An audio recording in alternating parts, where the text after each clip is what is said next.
अस्सलाम वालेकुम, hi everyone. मैं हूं जाहिदा काशिफ और इस वीडियो में मैं आपको सिखाने जा रही हूं इंग्लिश के वो फ़िक्रात जो आप किसी की तारीफ़ करने में यूज़ कर सकते हैं।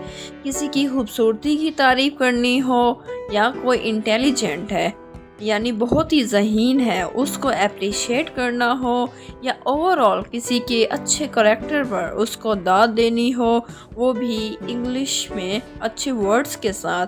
तो इस तरह की सिचुएशन को हैंडल करने के लिए हम इस वीडियो से काफ़ी कुछ सीख सकते हैं। ऑडियंस, इस वीडियो में मैं आपको सिखाऊंगी कि आपने कैसे किसी को अच्छे कॉम्प्लीमेंट यानी किसी की अच्छे वर्ड्स के साथ कैसे तारीफ करने हैं।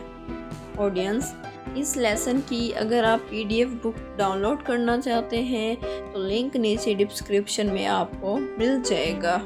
लेसन का आगाज़ करने से पहले मेरी आप सबसे एक छोटी सी गुजारिश है कि सबसे पहले इस चैनल को सब्सक्राइब कर लीजिए और साथ ही बेल बटन की भी प्रेस कर लीजिए ताकि हमारी हर अपकमिंग वीडियो आपको टाइम पर मिलती रहे। So my dear audience, let's get going. Audience, हमारे पास जो पहला सेंटेंस है वो है ये एक शाहकार है। यानी शाहकार का लफ्ज़ आप तब यूज़ करते हैं जब कोई इंसान कोई अच्छा काम सर अंजाम दे और आप उसकी तारीफ़ करना चाहते हो और उसको आप कहना चाहते हैं कि ये एक शाहकार है, यानी it is a masterpiece. It's को हमने शॉर्ट फॉर्म में लिखा है और इसकी शॉर्ट फॉर्म ये है, इट्स अ मास्टरपीस। ये एक शाहकार है यानी इसके बराबर कोई और हो ही नहीं सकता। मास्टरपीस का लफ्ज़ आप तब यूज़ करते हैं।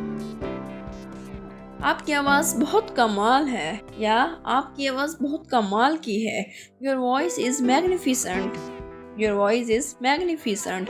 यहाँ पे आपने मैग्निफिसेंट को ढीला नहीं पढ़ना, यहाँ पे आपने मैग्निफिसेंट पढ़ना है, ना कि magnificent. Your voice is magnificent. Alright audience, आखिर तुमने कर दिखाया।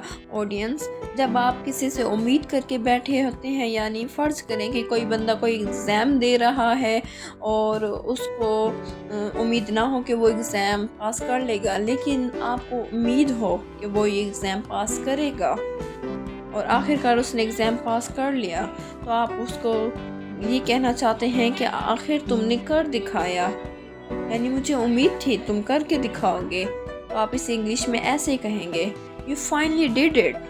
You finally did it. वाह, इतना जल्दी। Wow that was quick. Wow that was quick. आपको सलाम है। Hats off to you. Audience, इस सेंटेंस का अक्सर लोग तब यूज़ करते हैं हमारी कंट्री में या आउट ऑफ कंट्री में जब कोई बंदा बहुत ही अच्छा काम सर अंजाम देते हैं और आप उसका दिल से यानी सल्यूट करना चाहते हैं। बाज़ लोग तो अपनी कैप उतार कर उसका सल्यूट करते हैं, तो तब इस सेंटेंस को आप यूज़ कर सकते हैं कि hats off to you. Hats off to you. Alright audience, शानदार काम किया है, यानी जब कोई बंदा कोई अच्छा काम सर अंजाम दे, बहुत ही अच्छा काम करे और आप इसे ये कहना चाहते हो कि आपने बहुत ही शानदार काम किया है, तो आप इसे इंग्लिश में ऐसे कहेंगे, स्पेक्टेकुलर वर्क। Spectacular work. आप बहुत सोच समझ कर चलते हो, यानी आप बहुत सोच समझ कर चलने वाले हो।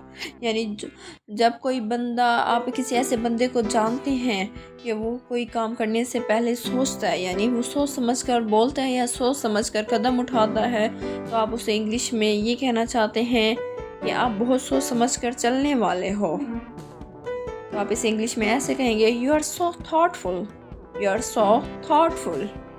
ऑलराइट ऑडियंस, आप बहुत काबिल एतबार हो। You are so trustworthy. You are so trustworthy. यहाँ पे आपने टी नहीं पढ़ना, थी पढ़ना है। You are so trustworthy.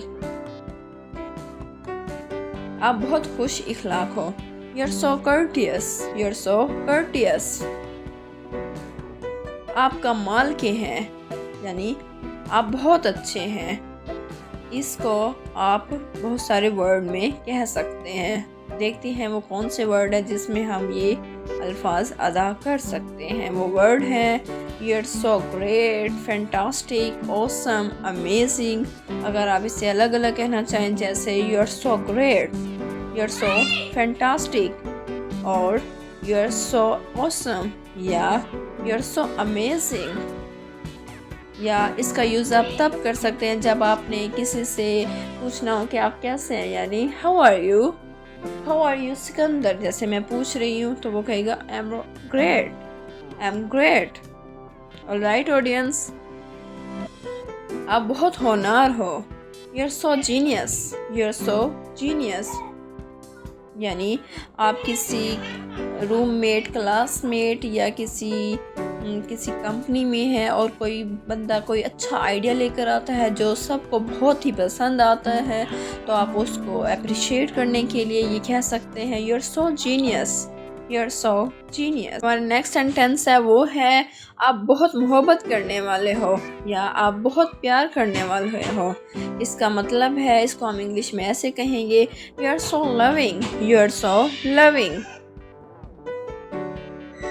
आपने कमाल की मिसाल कायम की है। You have set a great example। तुम्हारा कोई हिस्सा नहीं यानी तुम्हारा कोई जवाब नहीं। इसको आप इंग्लिश में ऐसे कहेंगे You are one of the kind। आपके बाल कमाल के लगते हैं। Your hair looks stunning। आपकी आंखें दिल नशीन हैं। Your eyes are breathtaking।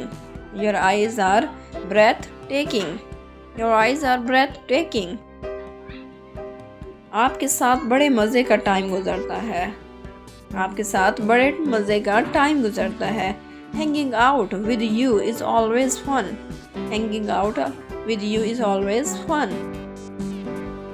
आपको अपने आप पर फख्र करना चाहिए। You should be proud of yourself। तुम एक खुले दिल के मालिक हो। You are such a generous person। तुम मुतासिर कुन हो, यानी जब आपको किसी की पर्सनालिटी बहुत ही ज़्यादा अच्छी लग रही होती है यानी अट्रैक्ट कर रही होती है और आप दिल ही दिल में ये सोच रहे होते हैं कि काश मैं भी ऐसा होता, ऐसे होती, तो आप कहते हैं तुम बहुत मुतासिर कुन हो। इसे इंग्लिश में आप ऐसे कहते हैं You are inspiring। यानी जिससे आप इंस्पायर हो रहे हो आप उसे कहते हैं You are inspiring। आप बहुत बा-इख्लाक हैं। You have impeccable manners।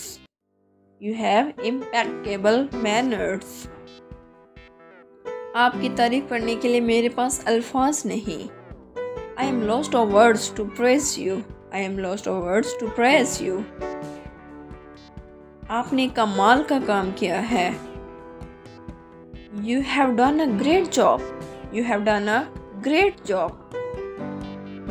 आप बहुत साबिर हैं, यानी आप किसी को ये कहना चाहते हैं कि आप बहुत ही सब्र वाले इंसान हो, यानी आपके पास बहुत ही सब्र है, तो आप इसे इंग्लिश में ऐसे कहेंगे You are very patient।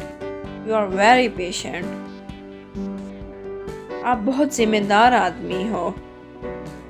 जिम्मेदार का मतलब है रिस्पॉन्सिबल और इसका सेंटेंस है इंग्लिश में You are a very responsible man।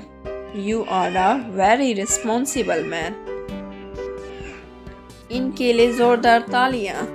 Audience, जब आप किसी स्टेज पे होते हैं या किसी हॉल में बैठे होते हैं, किसी स्टेज पर ऐसे रिस्पेक्टेबल बंदे को बुला रहे होते हैं और आप कहते हैं कि इनके लिए जोरदार तालियां, तो आप इसे इंग्लिश में ऐसे कहते हैं Give him a big hand।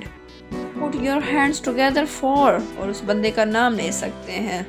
Alright audience, आप बहुत अच्छे हो। You are so nice। मुझे पता था तुम में ये है। I knew you had it in you। तुम दिलों पर राज करते हो। You roll the hearts।